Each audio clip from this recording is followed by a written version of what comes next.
মিছিলের মূলত কারণ আমাদের রাজ্য জেলা নেতৃত্ব পশ্চিমবঙ্গের প্রতিটি ব্লকে ব্লকে যুব তৃণমূল কংগ্রেসের নেতৃত্ববৃন্দকে যারা ব্লক সভাপতি তাদেরকে নির্দেশ দিয়েছিল যে লক্ষ্যকণ্ঠে গীতাপাঠ, যেখানে বিজেপির সভাপতি সুকান্ত মজুমদার যারা মনীষীদেরকে আক্রমণ করেছে, মনীষীদেরকে অপমান করেছেন, স্বামী বিবেকানন্দকে অপমান করেছেন।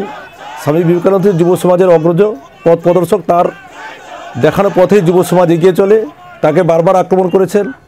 তিনি বলেছেন, স্বামী বিবেকানন্দ বলেছিল যে গীতা পাঠ অপেক্ষা ফুটবল খেলা ভালো, কিন্তু সুকান্ত মজুমদার সেটা বিকৃত করে বলেছেন যে ফুটবল খেলা থেকে গীতা পাঠ ভালো। অর্থাৎ আমরা মনীষীকে দেখে পথ চলি, তাদেরকে অনুসরণ করি, তাদের জন্মদিন পালন করি, তাদের শিক্ষা দীক্ষা নিয়ে আমরা কালচার করি।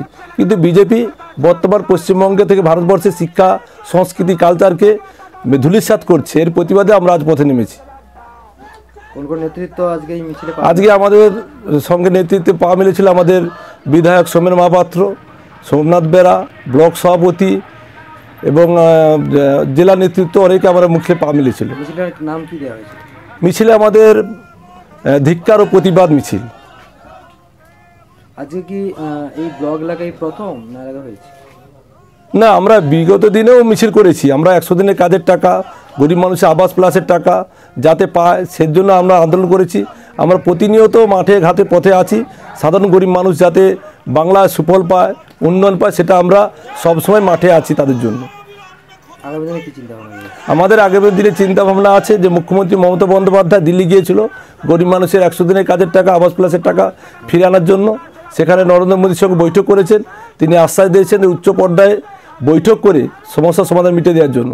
আমরাও চাইছি খুব তাড়াতাড়ি সমস্যার সমাধান মিটবে, গরিব মানুষরা 100 দিনের কাজের টাকা পাবে, আর গরিব মানুষরা ঘর করে ঘর আবাস প্লাস আবাস শুরু করতে পারবে।